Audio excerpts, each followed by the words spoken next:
안녕하십니까? 예. 새해 복 많이 받으셨나요? 네. 얼만큼 받으셨? 아 그래요?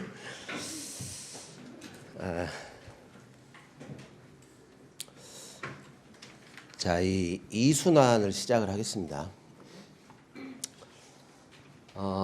이번 순환 때 이제 우리가 주로 할 게 이 작업을 할 겁니다. 이제 각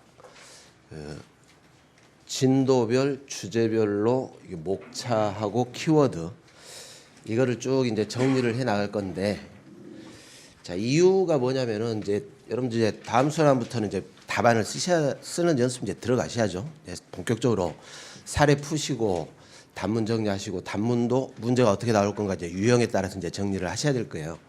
그러니까 1순환 때 기본 이론 하시면서 기본적 이론이라든가 뭐 그 틀 내용 이걸 잡으셨으면 이걸 좀 체계화를 시켜 주셔야 됩니다. 체계화를.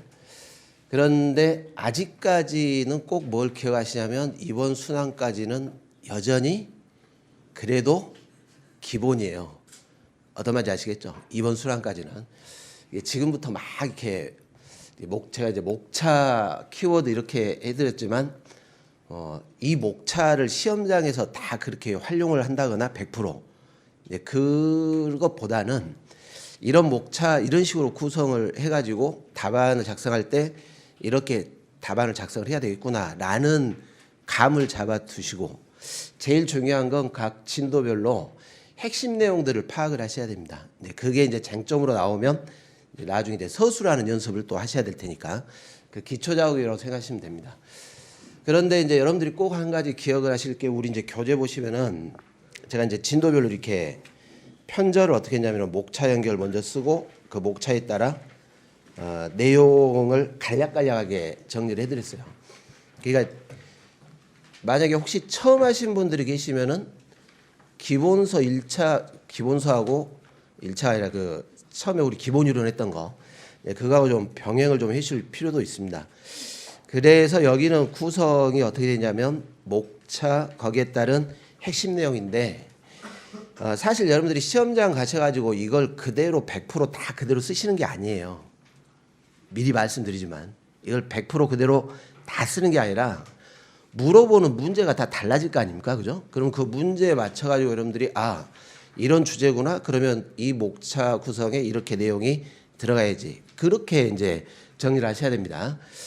그러면은 이제 우리 문제가 이제 크게 우리 행정사 실무법은 사례형 문제하고 여기가 이제 심판법이 이렇게 출제가 됩니다. 행정심판법 뭐 다 알고 계시겠지만,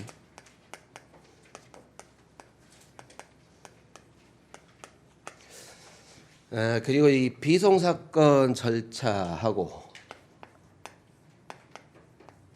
행정사법은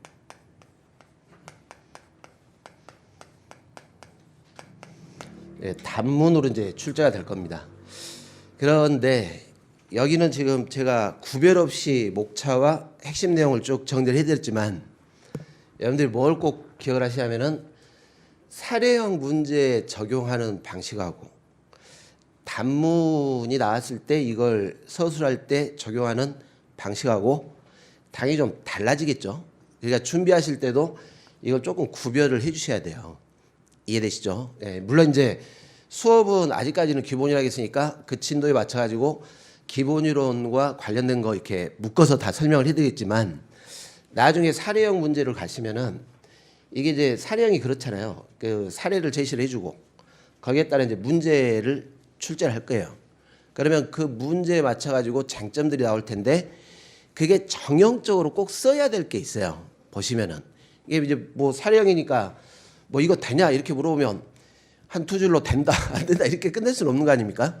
근거들을 제시를 해야 될 테니까. 그러니까 이와 관련해 가지고 이게 내가 핵심 내용을 파악을 하고 이게 이런 유형으로 나오면 어떤 목차를 구성할까, 이거는 나중에 연습을 또 하셔야 되겠지만 정형화 시켜줄 필요가 있어요. 정형화 시켜줄. 그다음에 단문 같은 경우도 마찬가지죠. 단문 목차 쭉 정리했는데 문제가 단문이 뭐 다 조금씩 변형돼서 나오지 그대로 출제가 될 리가 없지 않습니까? 그죠? 그러면 유사한 문제가 나왔을 때 이거는 어떻게 중심을 좀 맞춰가지고 어떤 것들을 서술해 야겠다 이런 식으로 이제 맞춰주셔야 돼요. 안 그렇고 이걸 그냥 기계적으로 이거 다 외우겠다 이렇게 해버리면은 막상 문제 나왔을 때 이게 적응이 안 되세요. 적응이. 그런 작업들을 하시려면 일단은 내용을 파악을 해야 될 테니까, 그죠? 내용 파악부터 하신 다음에 이게 되면 이제 어느 정도 틀이 잡히면 나중에 이제 문제풀이 같은 거 하시면서 거기다가 이제 대비를 하시는 겁니다. 자, 예를 들어서 이제 2023년도 기출이 이런 식으로 나왔죠. 사례형이. 사례를 제시를 하고 다음 물음에 답하시오 이렇게 해가지고 첫 번째가 이런 식으로 나왔습니다. 이 사건 취소 심판 청구했는데 이게 집행정지의 인용 여부 이렇게 이해되시죠? 문제가. 그러면 머릿속에 뭐가 딱 나와야 됩니까? 집행정지 내용이 떠올라야 될 거 아니에요. 그러니까 이게 집행정지가 인용될 것이냐 검토를 하시오 했더니 검토만 하시면 안 되는 거 아니에요. 집행정지에 관한 내용을 쓰셔야죠. 집행정지 의의도 쓰시고 집행정지 요건 쓰시고 그게 목차예요. 의의, 요건. 근데 요건도 두 가지로 나눠가지고 적극적 요건, 소극적 요건. 그다음에 이 인용 여부니까 그 요건에 해당하냐 안 하냐 마지막에 사안 포섭에서 사안 해결 이렇게. 이 세 가지가 이 사례는 주로 이게 인용 여부가 나오면 그런 식으로 목차가 정형화돼 있어요. 집행정지, 의의, 요건, 사안 해결 막 이런 식으로. 요 물음위도 그런 식입니다. 물음위도 보시면은 병은 이 사건 취소 심판에 대한 인용 재결이 나왔습니다. 인용 재결이 있었음에도 불구하고 이 사건 반려 처분에 대해서 아무런 조치를 취하고 있지 않다. 병이 지금 행정청인데 인용 재결 나왔는데 아무런 조치를 취하고 있지 않다. 이때 취할 수 있는 행정심판법상 이런 게 중요하다 했습니다. 구제 수단에 관해서 설명하시오. 지금 구제가 어떻게 되냐? 방법을 설명하라는 거 아닙니까? 방법. 그러면 이때도 뭐가 나와야 돼요? 이게 그냥 구제 수단이 뭐 있다 이렇게 끝나는 게 아니라 여기서부터 출발하셔야죠. 인용 재결에 대한 행정청의 기속력. 여기서 나와야 될 거 아닙니까? 기속력의 내용 간단하게 쓰시고 그리고 와서 거기에 반하는 행동을 할 때 구제 수단 두 가지는 꼭 기억을 하셔야 될 거 아닙니까? 행정심판위원회가 직접 처분할 수도 있는 경우도 있고 아니면은 간접 강제로 가는 경우도 있고. 그죠?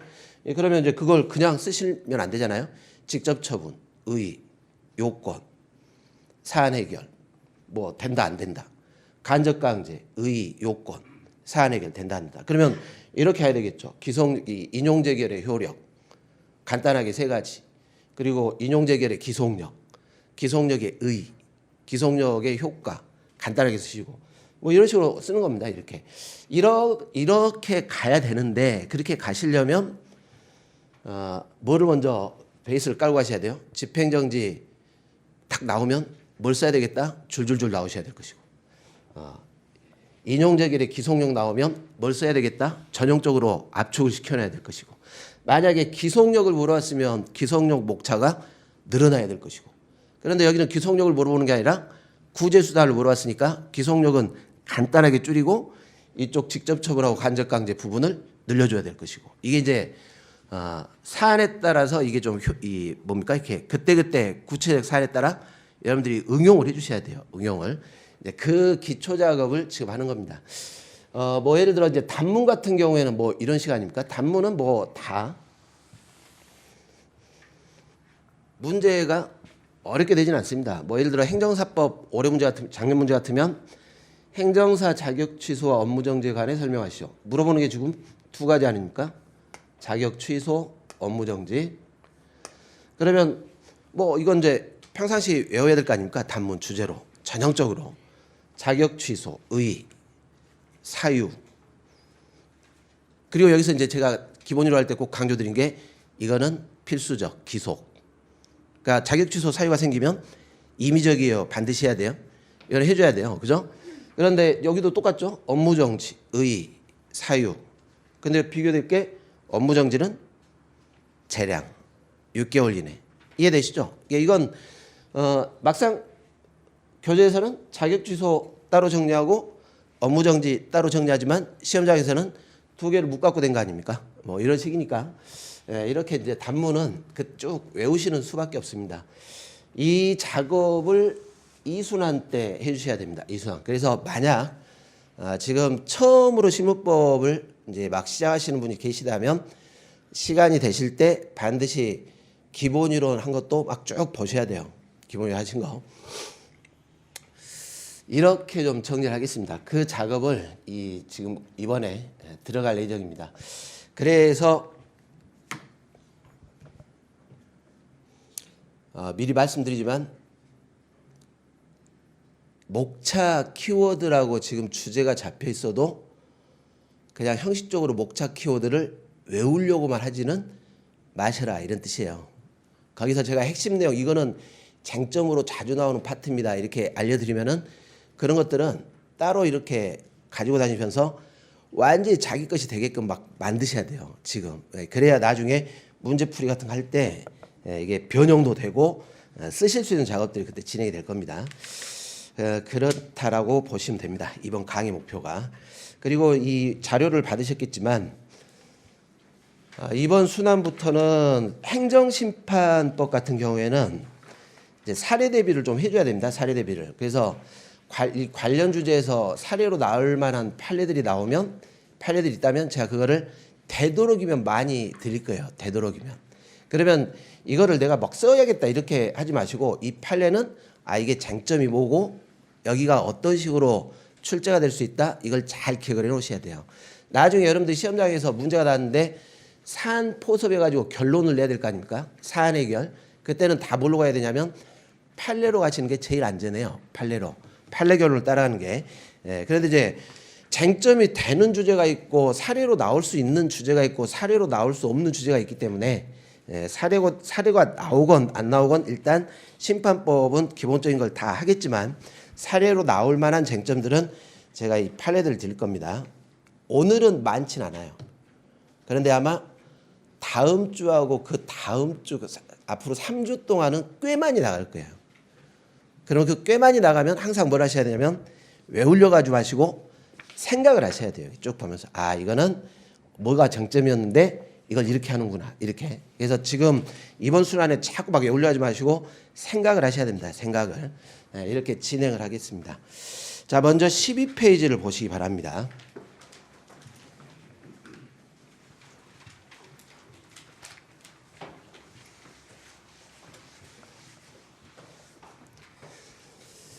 자, 여러분들이 지금 행정법을 다 하셨다라고 저는 믿고 있습니다.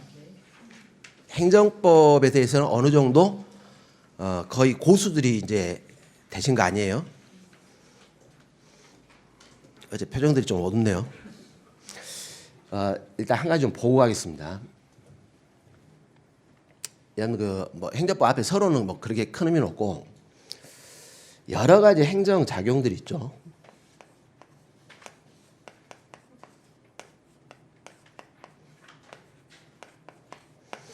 그러면 이제 국민들하고 요 행정을 담당하는 행정청하고 편하게 들으세요. 편하게 들으시되 행정법을 떠올리세요. 행정법을. 상대방 국민하고 이렇게 이제 행정작용을 하게 될 거예요. 근데 이때 여러분들이 뭘 보시냐면은 처음에 일단 사건을 보세요. 근데 기억이 전혀 안 나시지만 이게 권리 의무 발생 원인의 원인 중에 행위라기보다는 사건. 그때 사건에서 뭘 보시냐면 기간 기억나시나요? 기간 계산하는 거 보셨잖아요. 기간 계산. 뭐 초일 산입하냐 안 하냐. 다 저 권리 의무하고 관련되니까 하는 거 아닙니까? 그다음에 뭐 주소. 그다음에 뭐 보셨어요? 이거 기억나시죠? 소멸시효, 취득시효. 기억나세요? 그거 끝나고 나면 뭐 하셨냐면 사인의 공법행위를 봤어요. 여기는 사인의 공법행위는 이렇게 뭐 신고라든가 신청 이런 식으로 사인들이 이런 행정작용에 대해서 뭘 해달라고 요구하면 신청. 법에서 신고하라고 의무가 있으니까 신고를 하게 되면 통지를 하면 이게 신고. 그 다음에 이게 끝난 다음에 뭘 보시냐면은 원래 이 행정작용은 법을 구체적인 사안에다가 집행하는 작용인데, 그런데 출발이 법률로부터 출발한다 그랬죠. 근데 법률로부터 입법권을 위임받아가지고 행정부가 입법을 한 다음에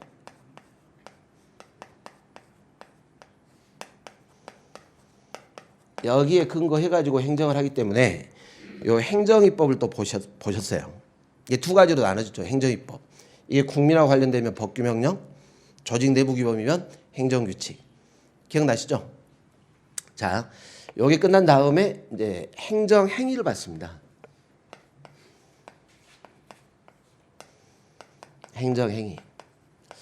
강학상 개념인데 대개 이제 실정법에서는 처분이라는 개념으로 많이 여러분들이 접했을 겁니다. 이게 굉장히 중요하다 그랬죠. 처분. 이런 개념들은 그냥 구구단 나오듯이 기계적으로 나오셔야 됩니다. 구구단 나오듯이. 구체적 사건에 대해서 법을 집행하는데 공법을 집행하겠죠. 공권적 행사로. 그죠? 또는 요 신청 자체가 처분을 신청했는데 이걸 거부했다거나 그 밖에 행정작용, 이에 준하는 행정작용. 이게 처분이었습니다. 자, 그 외에 이제 작용들에서 이런 거 봤습니다. 확약. 기억나시죠? 그 다음에 요 행정계획.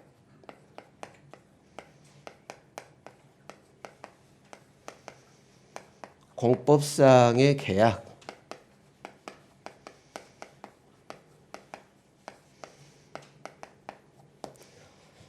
그리고 행정지도.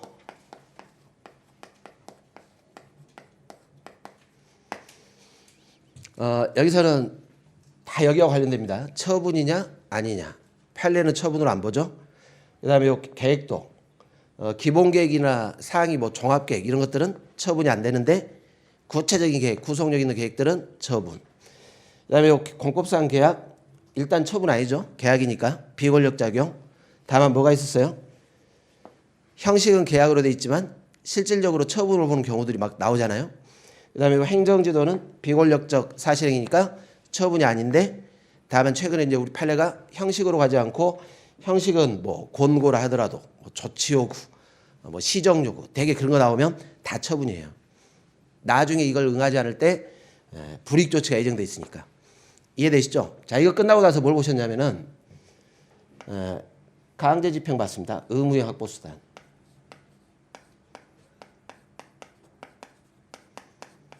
네 가지 있죠. 대집행, 직접강제, 이행강제금, 강제징수. 어째 표정들이 영. 네, 이렇게 이제 이거 보는 겁니다. 행정법에서 이걸 보시는 거예요. 행정법의 전체를 한 20분에 정리하고 싶으시면 제 유튜브가 하나 있습니다. 거기 자, 여기 강제집행, 그다음에 뭐 즉시강제.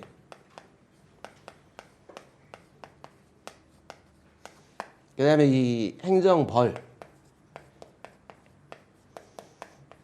행정벌도 두 가지로 나눴었죠. 행정형벌, 질서벌, 과태료. 그리고 이 행정형벌 쪽에서 나오는 게 또 통고처분 같은 거 있고. 네, 이런 식이었습니다.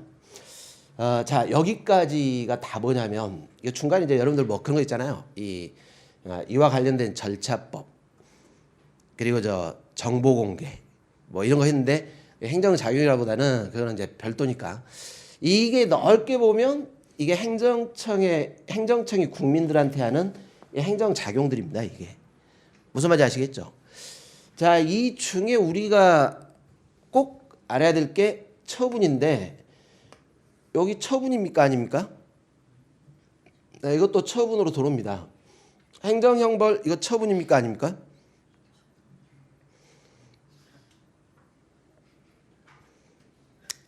여기선 처분이 안 나옵니다. 절대.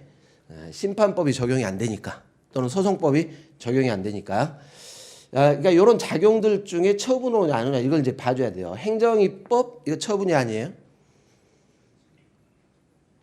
처분이 아니에요? 처분 아니죠. 처분이면 이렇게 따로 쓸 리가 없죠. 여기다 넣었겠죠. 그죠? 이거 입법이니까 입법. 자, 먼저는 이런 작용들이 머릿속에서 조금 스크린이 되셔야 돼요. 그래서 1차 행정법이 중요하다고 하는 거예요. 나중에 여기가 사례가 나왔는데 이게 여기서 막 문제를 내 가지고 이게 심판 청구가 되냐 이렇게 나와버리면은 할 말이 없어요. 이걸 못 찾아버리면은, 그걸 못 찾으면 여기를 이제 제가 그래서 이제 진도 나갈 때 아마 다음 주 중에 판례가 많이 나올 거라는 게 이쪽 관련된 판례들을 좀 많이 드릴 거예요. 자, 그리고 이제 요게 행정작용인데 요 작용에 대해서 이제 뭐 권리가 침해됐다. 그러면 이쪽에 이제 권리구제 방안들을 쭉 여러분들이 정리한 겁니다. 이게 끝나면 총론 쪽에서 손해전보, 손해배상, 손실보상, 그다음에 이런 행정작용과 관련해서는 이제 이의신청이라는 것도 있고, 이제 행정심판이 있고, 행정소송이 있고. 이 글씨 보시나요? 안 보이세요? 행정소송이 있고, 여기다 쓰겠습니다. 그런데 사실 이 권리구제에서 제일 중요한 게 실은 여기입니다. 여기 우리가 일상에서 제일 중요한 것. 그런데 다행히 얼마 여러분들 이 하늘이 돋고 있습니까? 여기는 우리 시험 범위가 1차는 들어가지만 2차는 아니잖아요. 이게 만약에 우리 시험 범위로 들어오는 순간 돼버리면 아마 지원자가 줄어드니까 절대 막아야 됩니다. 제 밥벌이가 줄어드니까 여기는 지금 안 들어왔어요. 그렇지만 여기가 들어왔잖아요. 여기가 지금 이해되시죠? 그러니까 우리가 지금 보고자 하는 데는 여기입니다. 행정심판. 그다음에 뒤에 이제 비송사건 절차인데 그 비송사건 절차는 사실은 이쪽하고는 실은 관련이 없어요. 내가 왜 그 시험감을 거기 우리한테 넣어놨는가 모르겠는데 그건 원래 민사 쪽입니다. 민사 쪽. 물론 이제 법원에 의해서 해결하기 때문에 넣은 것 같은데 아무튼 여기가 중심인데 여기가 시험에선 빠지고 여기가 들어온 거예요. 그러니까 우리는 지금 여기를 보려고 하는 거예요. 여기. 어떤 말인지 아시죠? 그러면 항상 머릿속으로 뭘 떠올려야 돼요? 일이 이렇게 이제 들어온단 말은 요거 가지고 이 중에서 이렇게 행정심판을 청구해 가지고 구제를 받을 수 있냐 없냐. 자, 이런 겁니다. 이런 건데 여기서 이제 이의신청이 문제입니다. 이 심판에 본격적으로 들어가기 전에 여기를 조금 정리를 해 두실 필요가 있어요. 왜냐면은 여기가 제가 볼 때 사례로 지금 현재 굉장히 좀 일종의 뭐냐면 좀 뜨는 파트입니다. 그러니까 최근에 다른 시험에서도 그렇고 이 관계를 조금 설정을 해줘야 돼요. 이유가 있긴 합니다. 여러분들 요 이의신청이나 심판 같은 경우에는 원칙적으로는 소송 들어갈 때 여기가 중요하다 그랬는데 소송 들어갈 때 이게 요 임의적입니다. 이게 그 말은 뭐냐면 이런 작용 가지고 이렇게 소송 바로 들어갈 수도 있고 여기를 거쳐 가지고 들어갈 수도 있고. 이해되세요? 그런데 이제 이게 문제죠. 요 심판 같은 경우에는 이렇게 이제 한번 심판을 청구했다면 요 심판은 더 이상 심판 청구를 못 해요. 심판이 거쳤다면 소송 들어가는 건 상관이 없지만 심판을 거친 사건은 재심판 청구를 할 수가 없어요. 그런데 요 이의신청 같은 경우에는 마찬가지죠. 이의신청을 거쳤다면 심판은 또 청구할 수도 있고 소송을 제기할 수도 있어요. 그래서 이의신청이 먼저 제가 앞에다가 편지한 이유는 요 이의신청하고 심판을 구별을 해가지고 이의신청은 심판 청구가 가능하지만 만약에 형식적으로 이의신청이라고 되어 있지만 이게 심판에 준해버리면은 이거는 심판이니까 심판 청구를 할 수는 없어요. 이때는 소송으로 들어갈 수밖에 없다 이런 뜻입니다. 그래서 최근에 여기가 지금 뜨는 파트 중에 하나입니다. 그러면 이제 구별을 한번 해보세요. 여기 소송은 누가 합니까? 여기는 사법부 소속의 법원이 담당을 하는 거죠. 이의신청하고 심판은 누가 하는 거냐면 여기는 행정부, 행정청의 이런 처분에 대해서 행정부 소속에서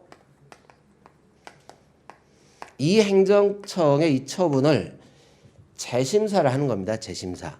그런데 원래 이의신청은 뭐냐면 말 그대로 여러 가지 민원들 또는 이런 작용들에 대해서 일종의 진정하는 겁니다. 진정. 꼭 이렇게 공권력 처분 가지고 이의신청하는 게 아니라 뭐가 됐건 그냥 이의제기하는 게 다 이의신청이에요. 그런데 우리 행정기본법에서 원래는 그런 취지였는데 행정기본법에서 이것만 이의신청으로 따로 규정을 해놨어요. 그러니까 행정기본법상의 이의신청을 알아두셔야 돼요. 원래는 뭐였어요? 이의신청이 원래는 이의를 제기하는 게 이의신청인데 행정기본법은 뭐만 대상으로 해놨냐면 심판 대상되는 처분, 소송 대상되는 처분에 대해서만 이의신청. 이해가시죠?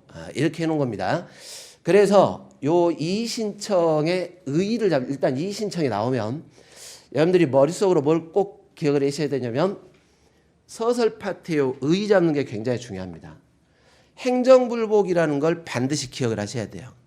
사법부한테 불복을 하고 있습니까? 행정부 내에서 불복을 하고 있습니까? 행정부 내에서. 그러니까 행정불복입니다. 그리고 행정심판이에요. 행정심판이 아니에요. 행정심판이 아니에요. 조금 이따 정리하겠습니다.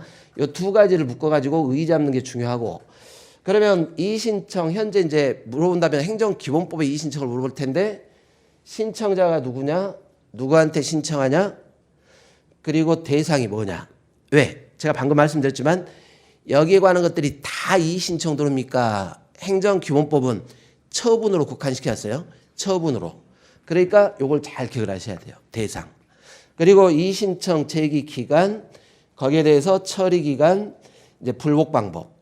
그런데 방금 봤지만 이의신청이나 심판은 임의적이니까 이의신청 거쳤다 하더라도 심판 청구할 수 있고 이해되시죠? 아니면 뭘로 갈 수도 있습니까?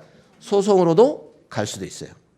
그런데 형식은 이의신청처럼 보이는데 이게 구별이 안 가는 게 있다는 거죠. 심판하고 구별되기가 쉽지가 않더라. 그러니까 실질적으로 이게 심판으로 들어가 버리면은 이의신청과 달리 소송으로밖에 불복을 못하는 것이고 심판 청구를 못하게 된다. 이런 뜻입니다. 그래서 먼저 이의신청 순수하게 이의신청이 일단 나오면 이건 베이스로 깔고 가셔야 돼요. 이게 이제 우리 행정기본법에 규정이 되어 있습니다. 자, 내용을 보세요. 12페이지.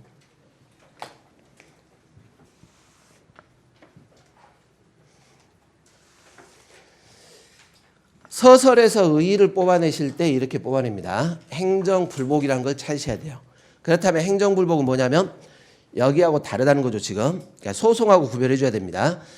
행정청의 이런 행정결정에 대해서 불복심사기관이 이게 중요합니다. 행정기관이 행정청의 결정에 대해서 심사하는 겁니다. 불복심사기관이 행정기관인 불복, 이것을 행정불복. 그 행정불복이 두 가지가 있다는 거죠. 이의신청이라는 게 있고 행정심판이라는 게 있고 그래서 이의신청이 뭐냐 그럴 때는 이 행정불복 중에 행정심판이 아닌 행정불복을 이의신청이다 이렇게 하는 겁니다.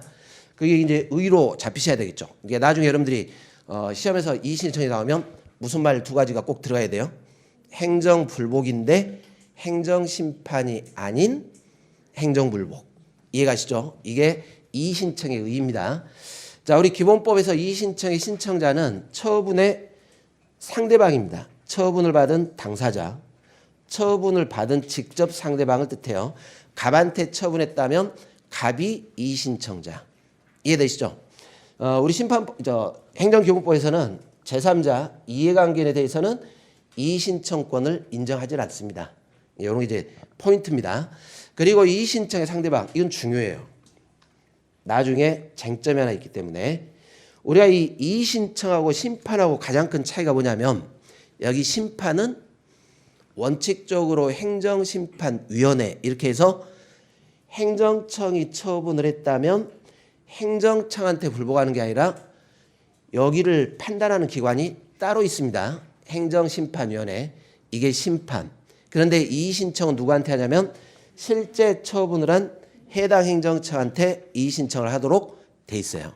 이게 나중에 뭐하고 구별할 거냐면 이게 심판이냐 이의신청이냐 이걸 구별할 때 사용을 할 거예요. 이걸 구별할 때 이의신청이냐 심판이냐. 그러니까 요거는 잘 기억을 하셔야 돼요. 일단 이의신청이 되려면 어떻게 해야 돼요? 이 법률에서 처분을 한 행정청에게 이의신청할 수 있도록 했다면 그건 이의신청이에요. 상대방은 해당 행정청입니다.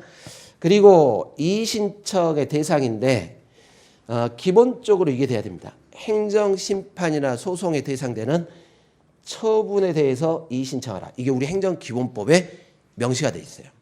그러니까 일반적인 진정이라든가 건이라든가 이런 거하고는 전혀 달라요. 이제는 기본법에 명시가 되어 있기 때문에 잘 기억을 하셔야 됩니다. 행정기본법상 이의신청의 대상은 처분이 돼야 됩니다. 처분. 심판 대상 처분하고 동일합니다. 그런데 여기는 부작위는 대상에서 빠져 있어요.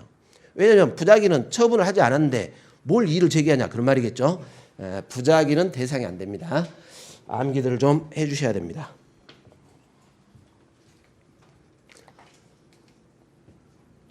그 제기기간에 보시면 이의신청 제기기간은 처분을 받은 날로부터 30일 냅니다. 단순 암기를 하셔야 됩니다. 그리고 이걸 받으면 이 처분을 행정청이 신청받은 날로부터 14일 이내 처리를 해줘야 됩니다. 부득이하면 10일 범위 내에서 한 차례 연장할 수 있고.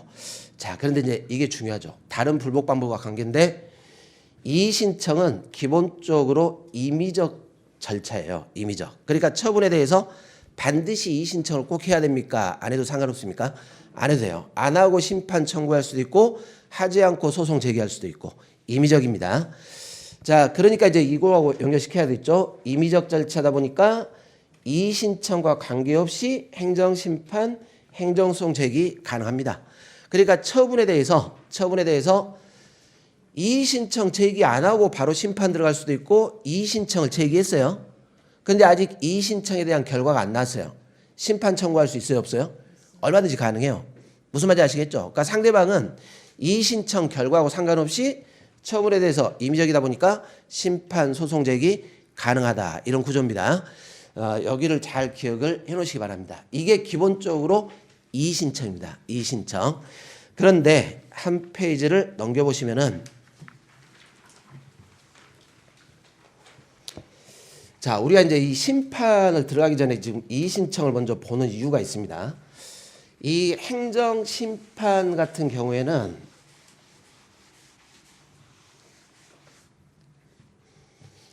행정심판법이라는 일반법이 있습니다.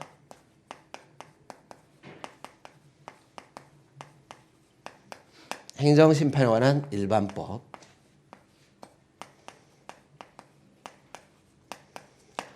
물론 이 각각의 처분에 관한 개별법에서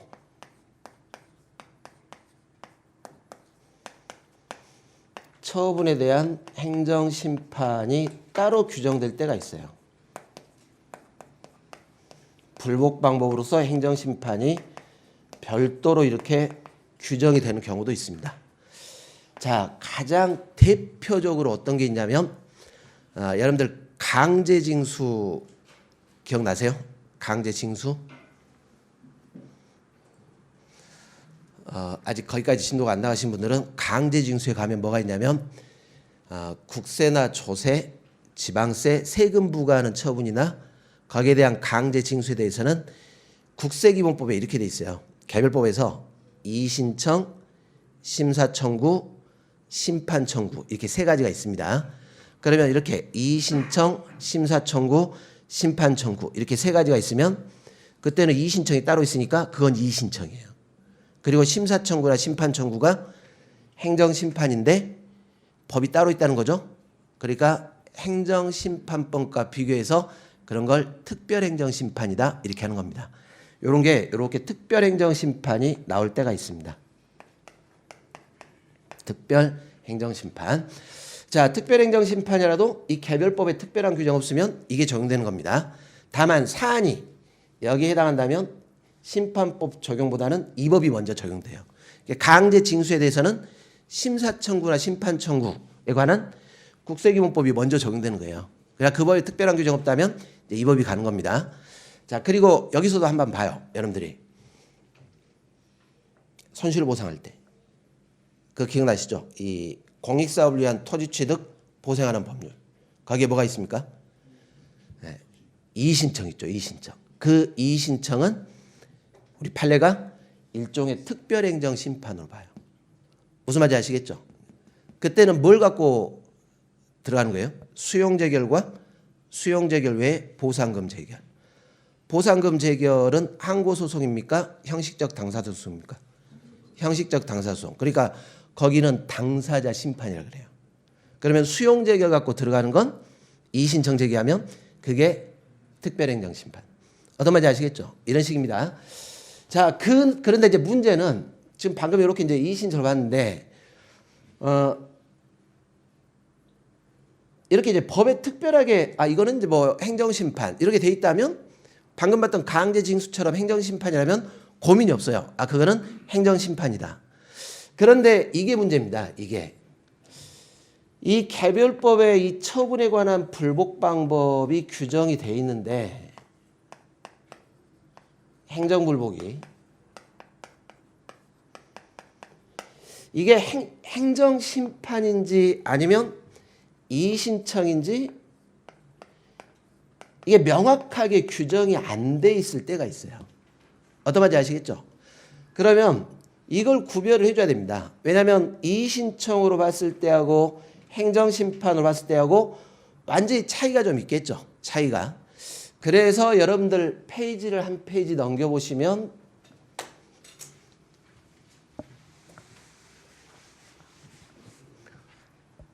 목차를 이렇게 잡아놨습니다. 행정심판으로서 이의신청이 있고 행정심판이 아닌 이의신청이 있고, 여기는 별표를 쳐놓으시고 반드시 수시로 보셔야 돼요. 여기는 수시로. 제가 볼 때 언제든지 출제가 돼도 이상이 없습니다. 이미 우리 시험에 한번 출제가 됐어요. 기출문제로. 우리 시험에 주관식으로 한번 나왔습니다. 자, 먼저 뭘 꼭 기억을 하시냐면 여기서는 뭐 소설에서 이의신청, 그다음에 행정심판, 방금 봤던 행정불복을 잘 쓰시면 되고, 여기를 잘 보셔야 됩니다. 이렇게 나눈 이유가 뭐겠습니까? 뭔가 차이점이 있으니까 나눌 거예요. 그 차이점 4가지를 반드시 기억하시는데 이게 제일 중요합니다. 이게 행정심판을 제기할 수 있냐? 만약에 행정심판이 아닌 이의신청이라면 이의신청에 대해서 심판을 청구할 수 있겠지만, 행정심판으로서 이의신청이라면 이건 행정심판이니까 여기에 대해서는 행정심판 청구를 할 수가 없어요. 어떤 말인지 아시겠죠? 그러니까 여러분들 기출문제 나온 게 뭐 산업재해 보상보호법상 무슨 뭐 이 난청이 걸렸는데 신청했더니 공단에서 인정을 안 해주더라. 그래서 재심사를 청구했는데 그 재심사를 누구한테 청구했는가를 나눠줘야 돼요. 거기서 만약에 그 재심사에 대한 결과가 이의신청이었다면 행정심판 청구도 가능하지만, 그 재심사가 만약에 행정심판으로 봤으면 행정심판 청구한 거 안 받아주는 겁니다. 그러니까 이게 사례로 나올 가능성이 높죠. 이건 그러려면 구별해 줘야 될 거 아닙니까? 이게 이의신청이냐 심판이냐. 자, 이것 때문에 나눈 겁니다, 실은. 그리고 이 이의신청에 대한 결정의 성질도 나름 의미가 있어요. 만약에 행정심판인 이의신청이면 이건 심판 재결이니까 이것도 넓게 보면 하나의 소송 대상되는 처분등이 되는 겁니다. 처분등이. 그러나 행정심판이 아닌 이의신청은 이건 2개로 구별해 주셔야 돼요. 만약에 처분에 대해서 이의신청했는데 그냥 기각 이렇게 하면 그 기각은 새롭게 처분한 게 아니에요. 그러나 이걸 바꿔주겠다? 그러면 처분을 변경시켜 주는 거예요. 이해되시죠? 뭐 이런 거. 그리고 불가변경. 여기는 큰 의미는 없습니다. 둘 다 불가변경이 있으니까. 처분사의 추가 변경. 제가 볼 때 이것도 사례로 나올 수도 있어요. 이 처분사의 추가 변경이 뭐가 문제냐면, 만약에 심판인 이의신청이면 기본적 사실관계 동일성 인정되는 범위 내에서만 허용되는 겁니다. 그러나 심판이 아닌 이의신청이면 그런 걸 따지지 않아요. 왜? 이거는 언제든지 그냥 바꿔줄 수 있으니까.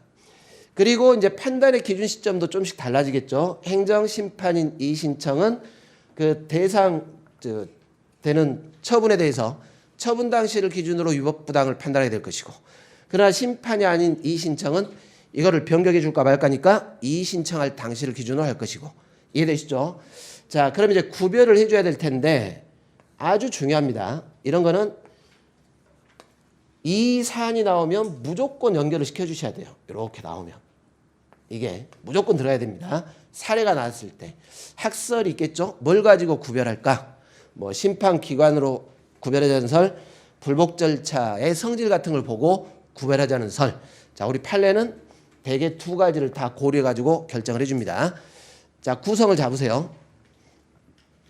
사례가 됐건 뭐 심판 단문이 안 나오니까 심판으로서의 이의 신청이냐 아니면 그냥 이의 신청이냐 이 문제가 나오면 대개 문제는 요 네 가지 중에 하나에 걸리게 될 겁니다. 심판을 청구할 수 있냐, 그 결정에 대해서 성격을 뭘로 봐야 되냐, 처분사의 추가 변경 허용되냐 안 되냐 막 이런 식으로. 그리고 거기에는 꼭 반드시 뭐가 들어가야 돼요? 그렇다면 구별 기준으로 이 부분은 거의 뭐라고 해야 됩니까? 하나의 그냥 공식이라고 생각하시면 돼요. 공식처럼 이거는 꼭 들어가야 된다. 이렇게. 자, 그러면 한번 봅시다. 여러분들 교재 보시면 본문으로 봐보세요. 14페이지. 자, 서설에다가 이렇게 쓰시면 됩니다. 이의 신청이 행정심판인 경우가 있고 행정심판이 아닌 경우가 있다. 이해되시죠? 그러면 구별실익 들어가야 됩니다. 구별실익에 반드시 넣어야죠. 심판제기 여부. 만약에 이의 신청이 행정심판이라면 이의 신청을 거친 경우에는 원칙적으로 이의 신청 결과나 이의 신청에 대한 처분에 대해서는 심판 청구를 할 수가 없다 이런 뜻입니다. 왜? 우리가 행정심판법에서 아예 심판 재결은 심판 대상에서 제외시켜놨으니까. 이해가죠? 그런데 행정심판이 아닌 이의신청이라면 이거는 행정심판이 아니니까 이의신청을 거친 경우라도 얼마든지 행정심판 청구가 허용될 것이다. 이런 차이점 때문에 구별을 해줘야 됩니다. 자, 두 번째 구별실익 이의신청에 대한 결정. 행정심판인 이의신청이라면 이 이의신청에 대한 결정은 행정심판 재결이 됩니다. 재결. 그죠? 심판 재결. 행정심판이 아닌 이의신청이면 나눠주셔야 돼요. 자, 요거는 이해를 한번 해보시는데, 자, 이 처분에 대해서 해당 행정청한테 이의 신청을 했습니다. 자, 두 가지가 나오겠죠. 안 받아줍니다. 기각. 이해되세요? 그런데 이걸 인용을 해가지고 신청한 대로 처분을 변경을 해주겠다. 취소나 변경. 넓게 보면 두 가지가 나올 거 아닙니까? 결과가. 그러면 기각했단 말은 기본적으로 뭐냐면 처분을 받아줬어요. 이 처분을 원래 처분을 그대로 유지하고 있어요. 그렇죠. 원래 처분을 그대로 유지하는 거죠. 그러니까 여기가 처분이 되는 거지 기각은 새로운 처분이 될 수가 없어요. 그런데 여기서 중요한 게 뭐냐면 원래 이 기각 자체는 이 이의제기를 안 받아준다라는 의미니까 이 자체가 원칙적으로 처분이 되는 건 아니지만, 그러면 이런 경우는 심판 들어갈 때 원칙 뭘 대상으로 해야 됩니까? 기각 결정을 대상으로 해야 됩니까? 원처분을 대상으로 해줘야 됩니까? 원처분. 그런데 때로는 이럴 수도 있어요. 이 신청을 새로운 처분에 관한 신청으로 보고 만약에 단순하게 기각한 게 아니라 심사를 한 번 더 했고 절차를 거쳐가지고 기각을 했다면 그거는 재거부가 될 수도 있어요. 이해가 되시죠? 그래서 이것도 예외적으로 처분이 될 수도 있어요. 푸는 아시겠죠? 이게 원칙 단순한 기각은 처분이 아니지만 어떤 경우는 나올 수 있어요? 거부 처분이 되는 경우가 생길 수도 있어요. 이해가시죠? 예, 이런 부분들이 중요한 쟁점이 되는 겁니다. 이건 나중에 뭘로 응용해서 사례가 나올 거냐면 이 심판 청구가 허용되냐 안 하냐 이렇게 나올 거예요. 그러면 이런 결정에 대해서 심판 청구가 허용되냐 안 하냐 그럴 때는 바로 들어가는 게 아니라 이게 이의 신청이냐 심판이냐 이것부터 구별해 줘야 되는 겁니다. 만약에 심판인 이의 신청이면 바로 심판 청구 못해 끝나버린 것이고, 이의 신청으로 봤을 때 되는데 기각 재결에서 아마 시험에 나올 확률이 높아요. 응용해가지고. 그러면 원칙적으로 안 되는데 예외적으로 된다 했으니까 이 부분을 보셔야 돼요. 이 부분. 예외적으로 이거 재거부. 새로운 신청에 대한 거부로 볼 수 있겠냐. 그래서 여러분들 가로 2번에 반가로 1번에 보시면은 원처분을 취소 변경하는 결정은 이건 처분입니다. 기존의 처분을 새롭게 변경을 했으니까 이제 그걸로 구제가 됐다면 끝나는데 구제가 안 됐다면 다시 다툴 수도 있는 것이고 이 신청에 대상된 처분을 취소 변경하는 이건 처분입니다. 취소 변경했다면. 그런데 원처분을 유지하는 기각 결정인데 이건 두 개로 항상 나눠주셔야 돼요. 단순 기각이냐 아니면 신청을 새롭게 받아가지고 새로운 거부로 봐야 될 것이냐 이렇게. 그래서 원칙적으로 단순 사실행위로서의 기각, 단순한 기각 이렇게 들어가 버리면 이거는 단순 사실행위니까 심판 대상 처분이 안 되겠지만 자 2번을 잘 기억을 하시기 바랍니다. 이 신청을 처분에 관한 새로운 신청에 따른 것으로 본다거나 자 이거 중요해요. 별도의 의사결정 과정과 절차를 거쳐서 기각했다면 이 말이에요. 별도로 판단을 한번 더 해봤다 그 말이죠. 판단을 이렇게 이루어진 경우에는 이건 독립적 처분의 성격을 갖게 될 것이고 이럴 때는 심판 대상되는 처분이다. 이해가시죠? 항상 우리는 앞으로 심판법 하실 때는 뭘 생각하시냐면은 이거 단순하게 외우지 마시고 이렇게 정리하셨다가 사례가 나오면 이거 쓴 다음에 여기다가 해당하냐 안 하냐 적용할 것까지 생각을 하셔야 됩니다. 예, 그래서 자꾸 생각을 하시라는 거예요. 자 이게 이제 이 신청 결정에 대한 성질인데 틀 잡아야 됩니다. 심판이냐 아니냐로 꼭 나오셔야 됩니다. 심판이라면 심판 재결, 심판이 아닌 이 신청은 두 개로 나눠서 인용해줬냐, 즉 취소 변경해줬냐, 기각시켰냐. 기각에서 뭘 꼭 잘 기억하셔야 돼요. 2번을 잘 기억하셔야 돼요. 단순 기각은 원처분을 유지한 것뿐이니까 원처분이 대상이지만 이 신청 자체를 새로운 신청으로 볼 수 있다거나 독립된 어떤 절차를 거쳐가지고 다시 판단했다면 다시 결정했다면 그것은 새로운 거부 처분의 성격을 띨 수 있으니까 그럴 때는 심판 대상되는 처분이 될 수 있다. 자 넘어가 봅시다. 불가변력. 여기는 별 문제가 안 됩니다. 우리가 이 불가변력이라는 것이 그거죠. 준사법적 처분이라든가 준사법적 행정작용은 판단기관이 한번 판단해서 확정을 했다면 자기들의 판단을 번복하면 돼야 안 돼요? 안 돼요. 그런데 이 신청도 판단을 한 것이고 심판도 판단을 한 거기 때문에 우리 판례가 이 신청에 대해서도 불가변력 발생하는 것이고 행정심판에 대해서도 불가변력 발생한다. 이렇게 하는 겁니다. 둘 다 불가변력 발생합니다. 여기는 구별실이 크진 않습니다. 자, 처분사유 추가 변경 두 개로 나누셔서 행정심판인 이 신청이라면 나중에 추가시키는 사유와 원래 사유를 비교해서 기본적 사실관계 동일성이 인정되는 경우에만 허용을 해줍니다. 이해가시죠? 그런데 행정심판이 아닌 이 신청이라면 이런 걸 따질 필요가 없어요. 동일성이 있냐 없냐 따질 필요 없이 기본적 사실관계 동일성이 없더라도 처분사유 추가 변경은 인정됩니다. 왜? 심판이 아닌 이 신청은 신청 단계 이 신청에 대해서 판단할 당시에 처분을 유지할까 말까 이 문제지 처분 당시를 기준으로 판단하지 않는다 했으니까 이런 구조가. 그리고 판단의 기준 시점 행정심판인 이 신청은 처분 당시를 기준으로 위법적 법을 판단하기 때문에 처분 당시 법령 사실 상태를 기준으로 판단해 주지만 심판이 아닌 이 신청은 이 신청 결정할 당시를 기준으로 처분을 유지할까 바꿔버릴까 이렇게 그죠? 판단 기준이 이 신청에 대한 결정 시 법령 사실 상태를 기준으로 합니다. 여기는 잘 기억을 하시다가 제가 이 처분사유 추가 변경도 나올 수 있다라고 했었는데 여러분들 이제 나중에 여기 가서 한 번 더 조금 보완을 하셔야 돼요. 처분사유 추가 변경 나오면 바로 일이 들어가시면 안 된다 그랬죠? 긍정설, 부정설, 제한적 긍정설. 이해가시죠? 제한적 긍정설이 지금 이거. 이제 거기까지 들어가야 돼요. 그런데 만약에 이 신청을 해갖고 나왔다. 그러면 한 번 더 들어가야죠. 이게 심판이냐? 이 신청이냐? 이해되시죠? 그래서 제가 볼 때 앞으로 이게 나올 확률이 높은 것 같습니다. 이쪽이. 일단 우리 시험은 단순하게 이 재심사 청구에 대한 결정이 행정심판 청구가 되냐 안 되냐? 이렇게밖에 안 나왔는데 나올 확률이 높습니다. 자, 이렇게 일단 정리를 해 놓으시고 제가 구별 기준은 따로 정리한 다음에 판례를 정리하겠습니다. 좀 쉬었다 하겠습니다.